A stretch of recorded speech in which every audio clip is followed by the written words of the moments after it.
Buenas tardes, buenas noches amigos, les habla el arquitecto Rafael Martínez. Les voy a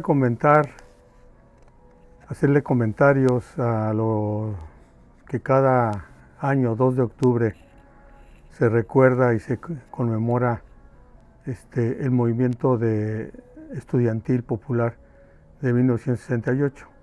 Estos comentarios están, en su mayoría, contenidos en este libro que se llama Otras voces y otros ecos del 68, cuando se cumplieron los 45 años del acontecimiento, y está recopilado estos varios comentarios, varias opiniones de muchas personas por Salvador Martínez de la Roca, que fue un líder destacado del movimiento del 68.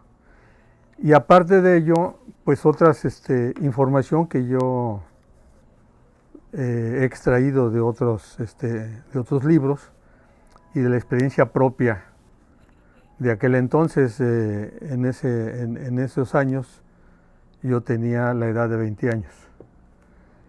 Estos comentarios que estoy difundiendo por medio de este video tienen el objetivo para que las nuevas generaciones conozcan la historia, y esto ya forma parte de la historia, para que los jóvenes y las nuevas generaciones comprendan el presente. Si no conocemos la historia, tenemos el riesgo de repetir los errores. El caso es conocer la historia para usarlos como experiencia en el presente. El movimiento estudiantil popular de 1978. No hay muertes fértiles. Cuando se habla de ellas es para justificar los crímenes de caciques.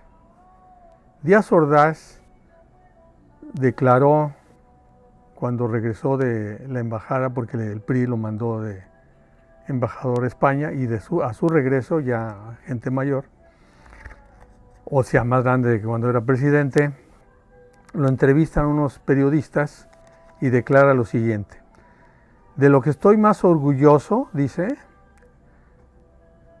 de lo que estoy más orgulloso de esos 6 años que fue presidente, es del año de 1968. Él se siente más orgulloso de ese año. ¿Por qué? Porque me permitió servir y salvar al país, ni más ni menos. Afortunadamente, dice, salimos adelante. Pues él salió adelante, ¿verdad? Y si no hubiera sido por eso, le responde a un periodista que le hace la pregunta, usted no tendría la oportunidad de estar aquí preguntándolo. Se cierran las comillas. A las decisiones les corresponde, a los asesinos les corresponde justificar lo injustificable. A nosotros corresponde narrar nuestra versión. En este libro que les mencioné se recopilan varias versiones, no es una sola versión, son varios puntos de vista, y me parece correcto porque ustedes van a poder sacar sus propias conclusiones después de este abanico de puntos de vista, ¿no?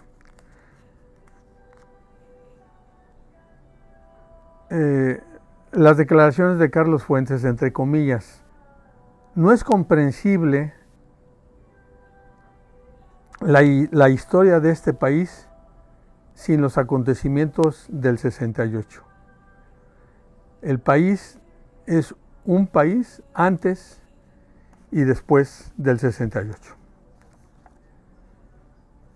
Y también se menciona, uno de los autores mencionan un lado que es olvidado. Todo actualmente, pues las opiniones están virtiendo en su mayoría y casi exclusivamente en los acontecimientos del 2 de octubre, que evidentemente pues es una masacre, una matanza impresionante de jóvenes inermes, no tenían armas, estaban... obviamente que es mucha relevancia, pero también hay que ver pues todo el movimiento, qué ocurrió en todo el movimiento. Entonces aquí hacen comentario acerca de que previo a esta fecha fatal, pues realmente se tuvo una vivencia que lo califican como una especie de asalto a la irreverencia. La palabra hocicón, a quien su maestro de civismo llamaba señor presidente, ¿no?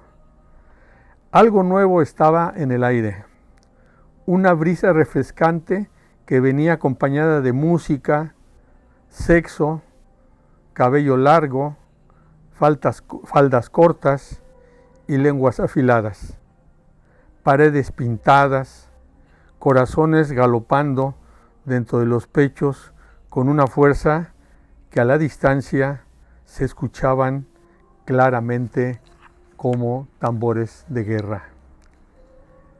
Las celebraciones, alegría y fiesta. Previo al 2 de octubre, digamos a partir de realmente después del informe presidencial, el 1 de septiembre del 68, en donde se desató una persecución, encarcelamiento y represión fuerte a los estudiantes, descontando ese mes, digamos, de septiembre, pues todo fue una explosión de alegría y de festejo, ¿no? Algunos califican al movimiento como que fuimos derrotados. El actual antiguo diputado, senador, hoy a cargo de un cargo de mucha relevancia, Pablo Gómez, en aquel entonces miembro del Partido Comunista, y participó en el movimiento, no como dirigente, no miembro del Consejo de Huelga, pero sí como activista y participante, obviamente, activo en el movimiento, señala que fuimos derrotados. Ante lo cual, la respuesta de Monsiváis es que no está de acuerdo con eso de la derrota. Si en el 68 no podríamos explicarnos a nosotros mismos, hoy, aunque no hubiéramos nacido en ese tiempo. Recordemos que en ese tiempo no existía Internet, Facebook, Twitter. En el 68, la función del mimeógrafo y el volanteo que se usó profusamente. ¿Qué era el mimeógrafo? Era un aparato, metíamos una hoja que tenía una película de cera, lo metíamos a la máquina de escribir, escribíamos y con la letra quedaba perforada la película de plástico, luego lo metíamos a un rodillo, que había mimeógrafos manuales, pero también había eléctricos o de gasolina, y sacábamos tirajes, se llegó a tirar pues más de 1 millón, en algunas ocasiones más de 1 millón, 2 millones de volantes para repartir en la época de mayor auge del movimiento. Repito, no había lo que hay tecnológicamente actualmente. También se escribe sobre el movimiento del 68 contra el neoliberalismo, contra el desarrollismo como idea permanente de que en el desarrollo se iba a generar bienestar. El 68 mostró el agotamiento del desarrollo estabilizador. Pareciera increíble que en el gobierno de Díaz Ordaz el Producto Interno Bruto, el crecimiento, la producción de México andaba por el 6% del Producto Interno Bruto. En ninguna otra época después de esos años se volvió a crecer en esa magnitud. Hoy México está creciendo cuando mucho al 1.5% y estamos aspirando a llegar al 2,5%, pero lo vemos dificilísimo. Esto quiere decir que económicamente, aunque no había un empleo pleno, sí había oportunidades de empleo a nivel nacional. Y también un dato que recuperé hoy es que en el gobierno de Díaz Ordaz se repartieron más tierras que en el gobierno de Lázaro Cárdenas. Claro, fueron tierras sin ninguna posibilidad de explotación agrícola, sin agua, de temporal, en condiciones sin fomento, sin apoyo de ningún tipo. Pero sí hay que anotar ese dato. Se dice que fue un presidente agrarista por haber repartido tal cantidad de tierra. Entonces pareciera inexplicable cómo ante el crecimiento, el empleo pleno, cómo era posible que estallara un movimiento de este tipo. A lo largo de los comentarios lo vamos a aclarar, pero sí es importante señalar un acontecimiento que yo me enteré previo, en el año 1966, 2 años antes del 68, hubo un movimiento muy importante de médicos, de internos.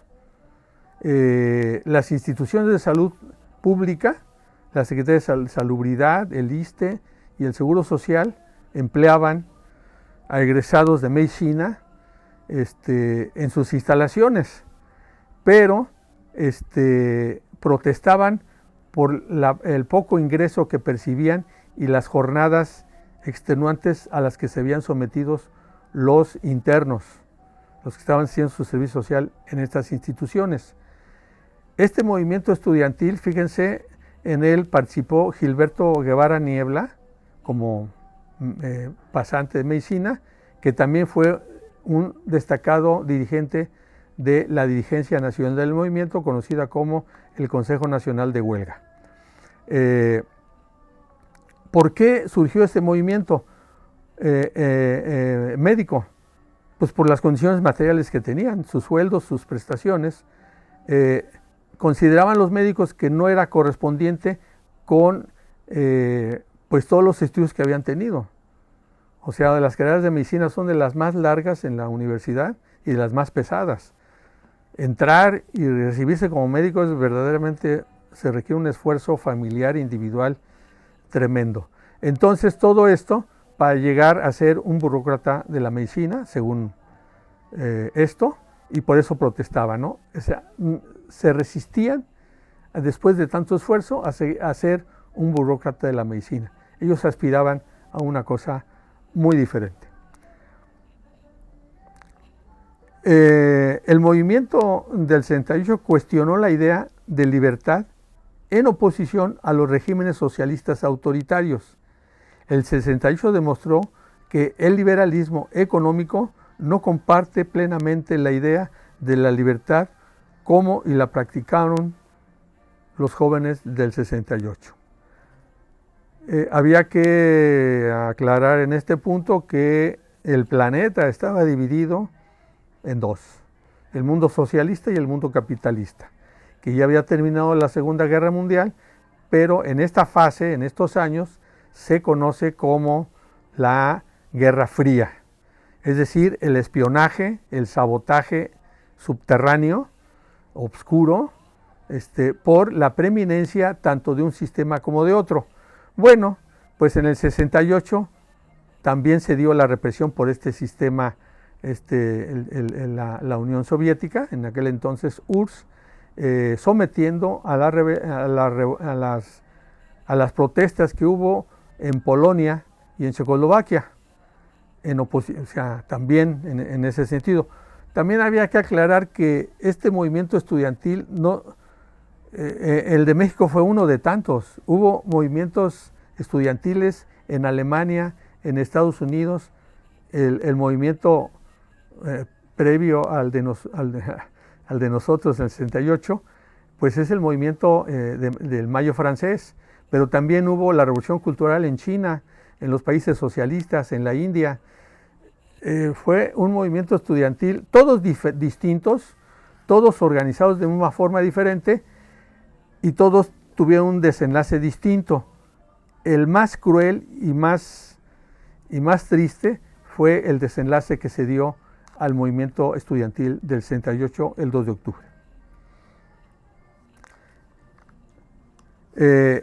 También había que recordar la influencia del movimiento de la Revolución Cubana. La Revolución Cubana triunfa en el año de 1959 en Cuba con Fidel Castro y Ernesto Guevara. Bueno, pues en el año de 1967 en Bolivia fue capturado Ernesto Guevara y fue asesinado. Ernesto Guevara, creador junto con otros revolucionarios de la Revolución Cubana, después fue a luchar a Angola, a otros países, y finalmente fue también a luchar en Bolivia. ¿Quién iba a decir que muchísimos años después un indígena, Evo Morales, iba ni más ni menos que a ser presidente de Bolivia? Bueno, pues un año antes, y recuerdo yo perfectamente que uno de nuestros ídolos en aquel entonces era Ernesto Guevara. Después del 68 se logra la restauración conservadora, fíjense. Después del 68 viene ni más ni menos que Margaret Thatcher como primera ministra en Inglaterra, Reagan como presidente de Estados Unidos, y se precipita y viene la caída del muro de Berlín. Disparó, hay una intervención en el libro que estamos consultando de Fabricio Mejía Madrid. Escribió un libro, él nació en el año de 1968 y escribió un libro referente al movimiento que se llama Disparo en la Oscuridad. Otro libro escrito por Heberto Castillo se refiere a, se titula Si te agarran te van a matar. El triste papel de la prensa. Prensa vendida era el grito de los estudiantes del 68. Todos, absolutamente todos los periódicos, curiosamente, como los últimos años y los años recientes, actualmente, excepto uno, el Excelsior, que más o menos publicaba apegado a la realidad. Los personajes de aquel entonces, en el 68, fue García Barragán, del Ejército, Echeverría como secretario de Gobernación, Gutiérrez Barrios, ni más ni menos como el director de la Federal de Seguridad, algo así como la Gestapo, algo así como la Policía Secreta, algo así como que el instrumento represor para todos los movimientos de inconformidad en México en aquel entonces. Corona del Rosal, como regente de la ciudad, Hernández Toledo como jefe de la policía, Martínez Domínguez, Alfonso y otros, ¿no? Hablamos de Excelsior, el periódico Excelsior, con su director en aquel entonces, el 68, Julio Scherer García. El destacado escritor Julio Emilio Pacheco y la compañera Elena Poniatowska con su libro La Noche de Tlatelolco. Fue un movimiento ampliamente de tipo artístico, cultural, libertario, libros, artículos, documentales, películas, novelas, poemas. Les recomiendo la película Rojo Amanecer, la película El Grito y otros documentales que están circulando. Caricaturas y la gráfica extensa, amplia, muy diversa, sobre todo la cuestión gráfica. Todo esto sobre el 68. Hay un museo en lo que era la Secretaría, el edificio de la Secretaría de Relaciones Públicas, que está convertido ahora en el museo donde ustedes pueden ver toda la expresión cultural, todos los documentos, declaraciones y demás acerca del movimiento en la Ciudad de México, precisamente en la Plaza de las Tres Culturas. ¿Cuál era la versión oficial de 1968, difundida ampliamente por todos los medios y los funcionarios y demás? Que era una conjura comunista. Recuerden que estábamos en la Guerra Fría. Bueno, pues sí existía el Partido Comunista. El 26 de julio, cuando fue el inicio de la represión, lo primero que ocurrió fue pues la destrucción del local del Partido Comunista Mexicano y pues la huida, ¿no?, de sus dirigentes, pero también apresaron a gente que estaba ahí en el local del Partido Comunista, donde metieron a la cárcel, ¿no?, y destruyeron absolutamente todo. Pero nada que ver, o sea, el movimiento no tuvo absolutamente ninguna influencia de ningún tipo externo, comunista, soviética, cubana, checoslovaca, francesa, nada. Fue ahora sí que auténticamente mexicano. Claro, tuvo sus influencias, obviamente, ¿no? Otros señalan que fue una auténtica victoria cultural que se alzó sobre la derrota política de aquel entonces. A pesar de su poder, el régimen fue incapaz de quebrantar o infringir el derecho a la memoria. Tan es así que hoy qué bueno que todo el mundo está atento a informarse sobre lo que ocurrió a lo largo de todo el movimiento 68.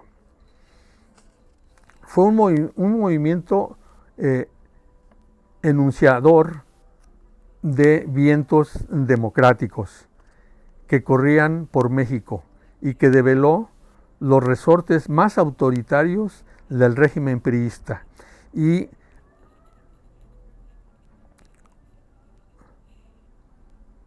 quiero mencionarles aquí un poco la explicación del movimiento, qué es lo que estaba ocurriendo con las organizaciones sociales en México. Todas estaban bajo el control del PRI gobierno, porque efectivamente ahí sí era un partido de Estado.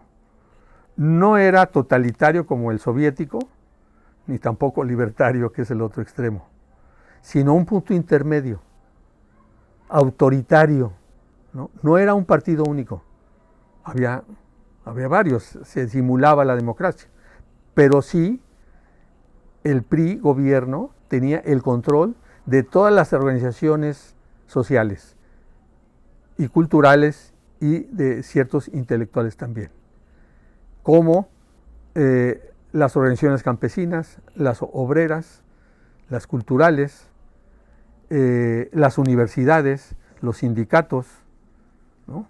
Todo tipo de organización estaba cooptada, comprada, subordinada por el PRI gobierno. La burocracia, los sindicatos burócratas, todo estaba bajo el control férreo de un autoritarismo a rajatabla, ¿no? De tal manera que precisamente los estudiantes fue un movimiento que sorprendió, porque hay dos formas, los partidos de Estado tienen dos formas de acabar con la inconformidad social. Una es la cooptación, vamos a llamarle eufemísticamente cooptación, pero es la compra de los líderes, a través de dinero, a través de prebendas o a través de trabajo. El PRI quiere que ya no esté molestando un líder que le está causando problemas, pues va y lo capta y le da una secretaría, una subsecretaría o algún cargo sin importancia que tenga el gobierno, y ya deja de molestar. No lo creó el PRI, esta política de cooptación, lo copió de Porfirio Díaz. El famoso dicho de Porfirio Díaz, ¿no? Ese gallito quiere su maicito, ¿no? El verbo maicear en política es pues darle trabajo, darle dinero, comprarlo, cooptarlo a la gente que está alborotando. Ese es un mecanismo que tiene el porfiriato, el partido de Estado priista y el prianista actual, y el otro es pues la represión. Y precisamente el gobierno mexicano, el gobierno priista, desde Plutarco Elías Calles hasta pasando por todos. Me acabo de enterar que también Ruiz Cortines, que fuera un presidente más o menos decente, pues también reprimió, ¿no? Todos los gobiernos, incluyendo el de Lázaro Cárdenas. un gobierno autoritario y represivo también, no de la magnitud, obviamente, de otros gobiernos, ¿no? Pero es la represión, ¿no? El gobierno priista había matado a un líder, Rubén Jaramillo, un líder campesino, a él, a su esposa embarazada y a todos sus hijos, para que no hubiera ningún riesgo de que renaciera algún brote de violencia ahí. Y después se siguieron encarcelando, reprimiendo al movimiento magisterial, al movimiento de los ferrocarrileros, ¿no? A Valentín Campa, a Demetrio Vallejo, en fin. En las universidades estaban también bajo el control del PRI. El rector era el que tenía el control de las sociedades de alumnos, que era, digamos, la forma organizada que teníamos los estudiantes en aquella época. El presidente de la sociedad de alumnos tenía paso directo al director o al rector, incluso a nivel de algunas organizaciones ya más amplias de estudiantes, sobre todo en algunos casos directos con el presidente, antes del 68. Esa era la manera, por eso se enfrentan, el gobierno priista se enfrenta a un movimiento que no puede comprar. ¿Por qué? Porque tiene una estructura democrática. Había la estructura de dirección, que era el Consejo Nacional de Huelga, constituido por los delegados que en cada asamblea de las escuelas elegían como delegados para delegar las decisiones. Y como estaba en efervescencia el movimiento, inmediatamente una persona que contradecía los acuerdos de la asamblea era revocación de mandato fulminante. Era sustituido por otro. Entonces no podía a cualquier otro líder. Ahora, hubo en la prensa, si ustedes revisan la prensa de aquel entonces, hubo infinidad de soluciones al movimiento, de que ya firmó el movimiento estudiantil aquí, fulanito y fulanito y fulanito, pero eran gente comprada que nada que ver con lo que era el movimiento. Entonces había una estrecha relación entre la dirigencia definida como el Consejo Nacional de Huelga y las asambleas masivas que se realizaban en cada escuela.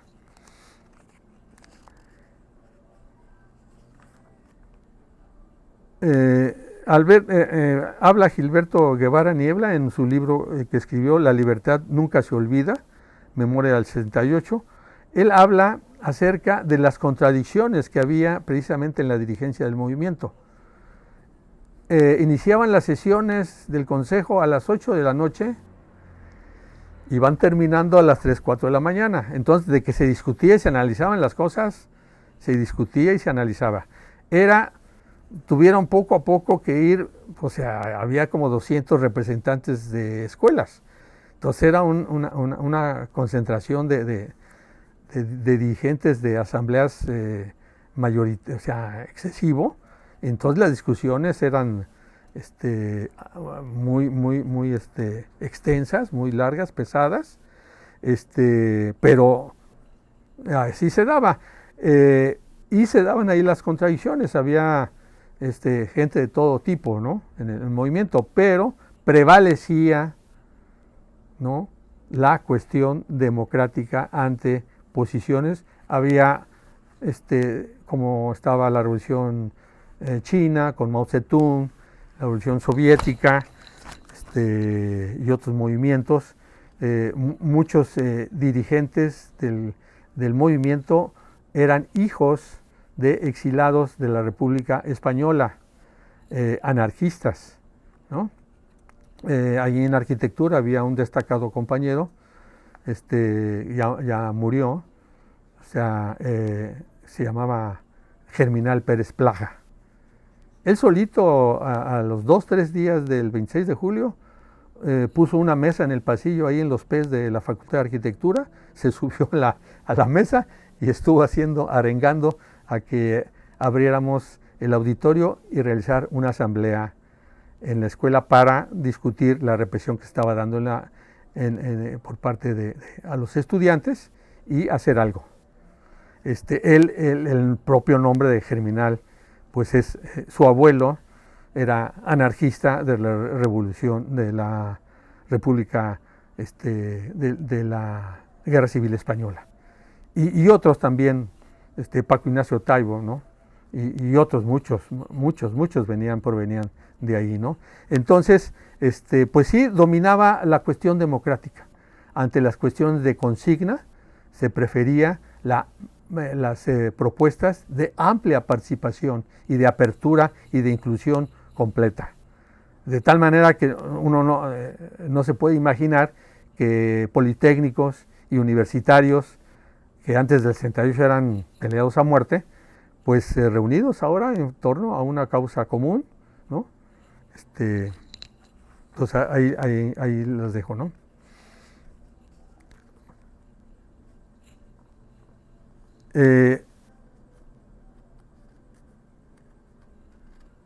¿Por qué la respuesta tan violenta del régimen priista? Porque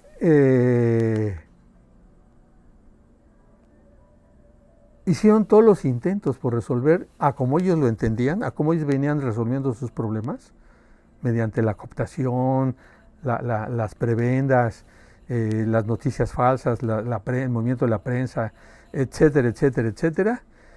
Pues no le funcionaron y no iba a permitir que estos jóvenes cuestionaran ni más ni menos que el punto nodal del régimen presidencialista mexicano, el régimen autoritario, la imagen presidencial. Eso era como dinamitar. ¿Por qué? Porque el sistema autoritario es el sustento, ¿no?, del régimen de partido de Estado, ¿no? O sea, era posible insultar a todo mundo. Bueno, menos al presidente ni a los funcionarios y obviamente a la Virgen de Guadalupe tampoco, ¿no? Pero así vivíamos. Vivíamos el autoritarismo se vivía en las casas. El padre era un autoritario, pegaba en la mesa y se tenía que hacer lo que él decía. El profesor era un abuso de autoridad, o sea, se hacen las cosas así. Te aprendes de memoria las tablas de multiplicar a fuerza, y si no te voy un reglazo o con el borrador, ¿no? ¿Sí? Hasta llegar a la universidad, al jefe de oficina, al burócrata que está arriba de ti, al presidente, al funcionario. O sea, la estructura autoritaria bajaba desde la presidencia hasta la mesa del comedor de todas las casas de la clase media en aquel entonces. Entonces, cuestionar que una serie de jóvenes, sin otro recurso más que su pensamiento y su movilización, socavara el sustento político del régimen, para ellos sí definitivamente era inadmisible. Y por eso, y claro, hay que dar la coyuntura de la proximidad de los Juegos Olímpicos, que iniciaron el 12 de octubre, el día que le llaman el Día de la Raza, ¿no? Entonces, del 2 al 12 fueron 10 días en que ellos pensaban, ¿por qué no le temían tanto a la masacre que hicieron? Pues tenían todos los medios. O sea, hay imágenes en las películas donde se ve el informe presidencial del 1 de septiembre y todo el Congreso, Cámara de Diputados, Senado, todo al unísono, todos se levantan para aplaudir el término cuando declara que Díaz Ordaz, que ha tolerado de todo, según dice, ¿no?, pero que hay su límite. Eso lo dijo el 1 de septiembre, ¿no? En aquel entonces se hacían análisis de las declaraciones de las autoridades, pero nunca pensamos que esa frase de que todo tiene un límite significaba la matanza que estaban ya preparando a partir de esa decisión, ¿no? Y te juntaron otro de factores, ¿no?, para el peso, pues la proximidad con las elecciones, ¿no?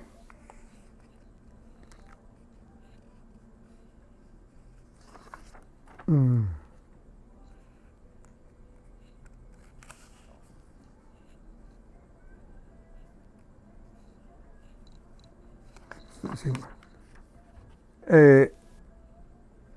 ¿Qué ocurría también? Había que considerar en los años 60.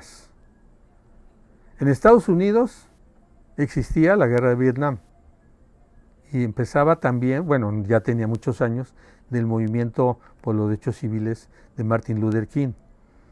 En la universidad, en algunas universidades se daba ya, yo recuerdo un texto que nos dieron a leer que se llamaba Summerhill, que fue una experiencia de educación alternativa en Berkeley, que,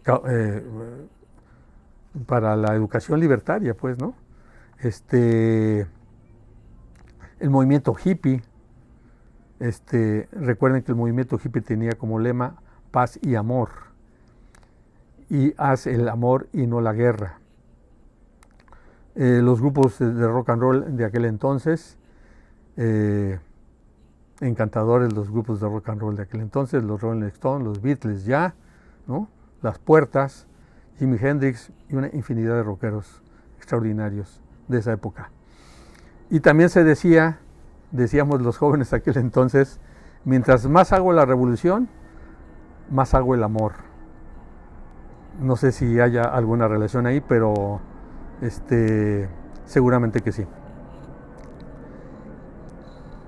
Recuerden a Martin Luther King con I have a dream, he tenido un sueño, ¿no? En Praga, en Checoslovaquia, ¿no? Estragos del estalinismo, en China con la Revolución Cultural, el Mayo francés.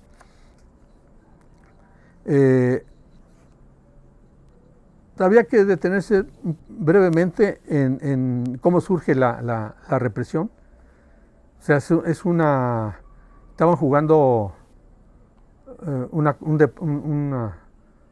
no coladeritas, porque no existía en aquel entonces, pero sí había un deporte callejero en la calle que se llamaba, similando una variación del juego de fútbol americano, que se llamaba tochito. También jugaba con un balón ovalado. Bueno, pues estaban jugando clásico, porque era ya tradicional, los encuentros de tochito entre una preparatoria particular, la preparatoria Ochoterena, y la vocacional 2, creo, y la vocacional 5, que están casi próximas. Entonces era cotidiano que se agarraban al tochito y terminaban en bronca, o sea, terminaban peleándose, ¿no? Preparatorianos. Pero en esa ocasión intervino los granaderos y fue excesivo el golpeo que dieron a los estudiantes. Entraron inclusive a la preparatoria particular y también a la vocacional, y adentro golpearon a los estudiantes. Fue de manera excesiva. Entonces, al día siguiente, los de la vocacional hicieron una protesta, una manifestación de protesta, y volvió a entrar los granaderos y a seguirlos golpeando. De tal manera que empezaron a crearse sus sistemas de comunicación. Existía una organización, una federación de estudiantes técnicos democrática, ¿no? Antes del 68, representantes de los estudiantes, y se reunieron en algunas escuelas y propusieron hacer una marcha al Zócalo al día siguiente, que era 26 de julio. Entonces eran como cerca de 5,000 estudiantes que decididos a ir al Zócalo a manifestarse, y pasaron por el hemiciclo a Juárez. ¿Y qué creen ustedes? Que ahí movimientos de izquierda y el Partido Comunista habían convocado a un mitin en el hemiciclo a Juárez para conmemorar el 26 de julio el triunfo de la Revolución Cubana. Entonces pasa el contingente de los estudiantes que protestaban por la represión, invitan a los del mitin y se suman para ir al Zócalo. El Zócalo en aquel entonces no podía hacer uso de cualquier grupo social para hacer uso del Zócalo. El Zócalo estaba exclusivamente destinado a la manifestación de organizaciones bajo el control del partido de Estado, del PRI, ¿no? Campesinos, organizaciones campesinas, el 1 de mayo, sindicatos y de todo tipo, ¿no? O sea, organizaciones sociales siempre y cuando estuvieran controladas por el PRI eran totalmente permitidas y eran pues en alabanza al presidente, obviamente, ¿no? Entonces, pero no, o sea, para los movimientos independientes de los ferrocarrileros, de los maestros, estaba totalmente prohibido esa manifestación. ¿Y qué fue lo que ocurrió? Pues se les ocurre a los estudiantes irse a manifestar al Zócalo, ni más ni menos. Pues no, Granaderos se los impidieron. Y se viene una represión todavía más fuerte, incluyendo el ejército.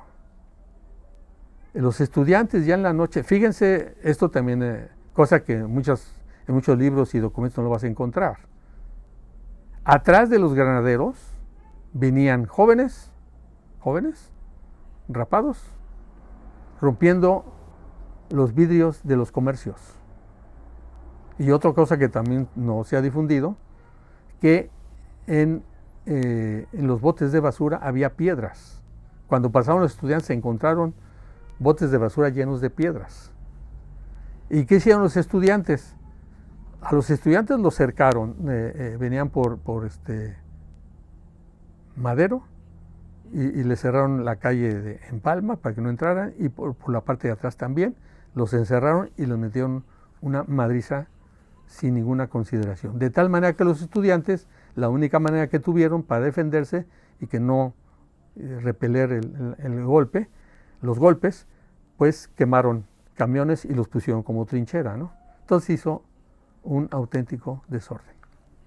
Bueno, pues así se origina. Y los primeros, después de esta represión, la federación reúne a otras escuelas y deciden, fueron los primeros que decidieron estallar en huelga las escuelas politécnicas. La incorporación del movimiento de los universitarios viene después de que el ejército, persiguiendo a los estudiantes se aseguran entrando a la preparatoria 1 en San Ildefonso y preparatoria 3 en la noche, a resguardo a que los proteja la institución. Y sí, los maestros abren las puertas, los dejan entrar, cierran la puerta y el ejército derriba la puerta con una bomba, con un bazucazo. Entra el ejército, agarran presos, reprimen, y ahí sí parejos a todos, maestros, alumnos y de todo tipo, los meten a la cárcel o al campo militar, los llevan también, o a Tlaxcuaque en aquel entonces. Ahí es donde ya el rector al día siguiente llama a un mitin en CU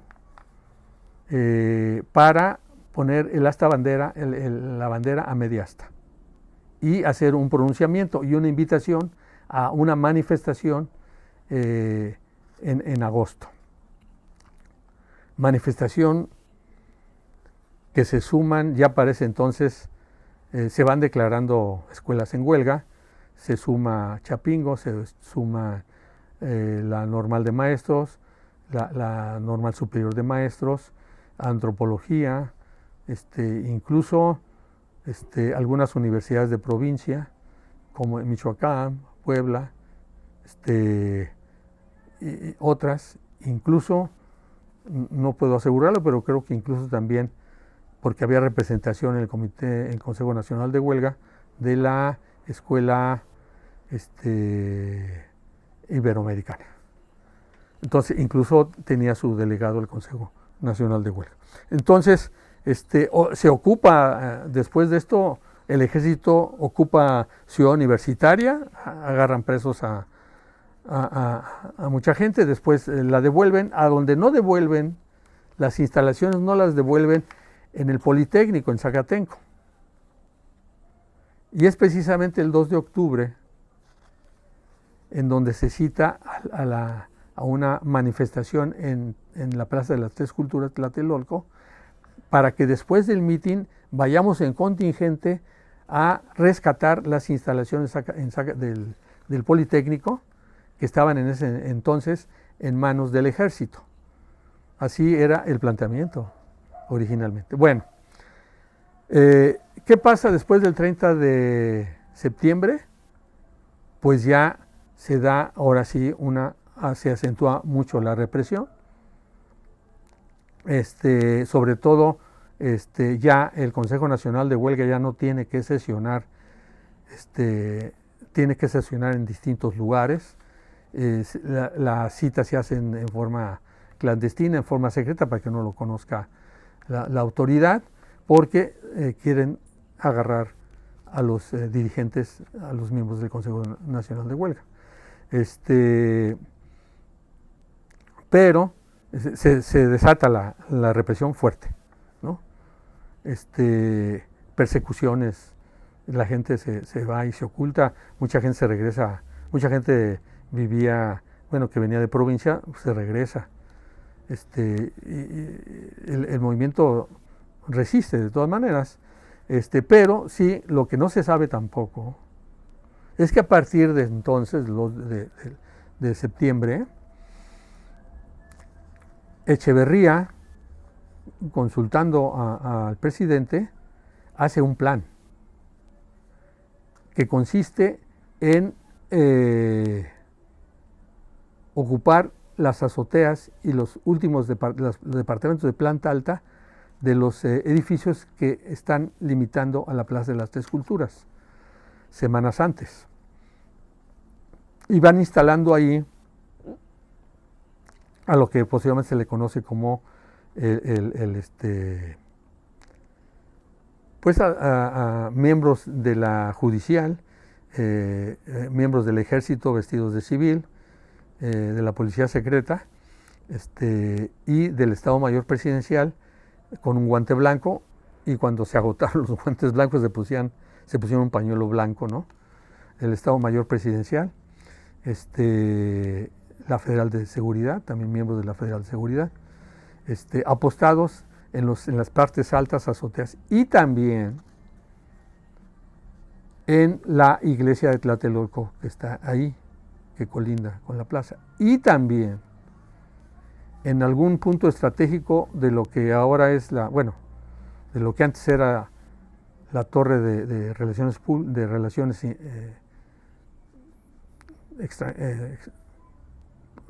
extranjeras, ¿no? Echeverría mandó a Sabadúa, un cineasta, a grabar todo lo que ocurrió ese día en la plaza. Bueno, entonces ese plan estuvo consultado con seguramente con el jefe del Estado Mayor Presidencial, con el presidente Díaz Ordaz, con el secretario de Gobernación, que era él, y seguramente con el regente Corona del Rosal, ¿no? Pero no le avisaron al secretario del ejército.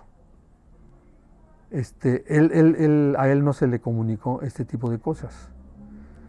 Entonces, también es una cosa que tampoco es muy pública, digamos, ¿no? Ese día, 2 de octubre, en la mañana, el rector Barrosierra, que es un capítulo aparte de la dignidad de este rector, ¿no? Llamó a los dirigentes, algunos dirigentes del Consejo Nacional de Huelga, ahí están los nombres, Gilberto y otros, y a el secretario de Seguridad, en rectoría. Entonces, llegaron a un acuerdo en la mañana. Dijeron, el mitin se hace, está permitido, pero nada de marchas a Zacatenco, a donde está el ejército, es cero. Y el movimiento estudiantil aceptó. Por eso después la versión de que iba a haber un mitin, después de cada quien se iba a ir a su casa. Pues sí, porque se había negociado eso. Otra cosa fue llegar a una tregua. Le propusieron a los dirigentes llegar a una tregua. Gutiérrez Barrios, el rector y otras gentes de gobernación, Echeverría no estuvo presente, le propusieron al movimiento una tregua. Y el movimiento aceptó en principio discutir la tregua. Tregua en términos de que pasara las Olimpiadas y que después de transcurrir las Olimpiadas regresaría el movimiento a las movilizaciones. Esto no se concertó, no se acordó, lo único que se acordó es nada de marchas, puro meeting y tan. El meeting está aprobado, no hay problema, y lo demás no. Y lo de la tregua, a discutirse, ni uno ni otro estuvieron de acuerdo en nada de eso. Entonces, confiados, pues difunden la idea de que va a haber solamente un meeting, que no va a haber la marcha. Incluso difunden que no vaya a asistir los miembros del Consejo Nacional de Huelga, ¿no? Es que fueran otros, pero ustedes creen que van a respetar a los miembros del Consejo, pues todos los miembros del Consejo fueron, ¿no? Entonces, fíjense la trampa, ¿no? Echeverría, por un lado, preparando semanas antes, con una facción de las Fuerzas Armadas, el Estado Mayor Presidencial, con la Federal de Seguridad, Gutiérrez Barrios, ¿no? Y en la parte de arriba.